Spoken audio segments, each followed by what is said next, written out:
মরতে হয় যাও। জান্নাত জাহান্নামের মাঝখানে একটা জায়গা আছে, জায়গাটার নাম হলো আরাফ।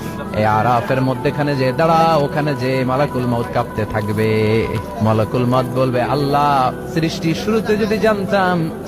শুরুতে যদি জানতাম সবাইকে মৃত্যু দান করার পরে, রূহ কবজ করার পরে আমাকেও মরতে হবে, তাহলে এই কঠিন দায়িত্বের ব্যাপারে আপনার কাছে ক্ষমা চাইতাম।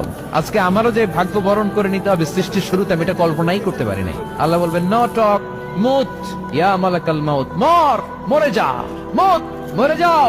বলার সাথে সাথে মালাকুল মাউত এক বিকট চিৎকার হাঁকিয়ে মরে যাবে। মালাকুল মাউতের চিৎকারটা সেদিন এত ভয়ঙ্কর হবে, বিষ্ণু ইসলাম বলেন, ওই চিৎকারের আওয়াজ যদি পৃথিবীর মানুষেরা কান দিয়ে শুনতে পেত, তাহলে কিয়ামত সংগঠিত হওয়ার জন্য আলাদা করে ইসরাফিলের সিংহার প্রয়োজন হতো না।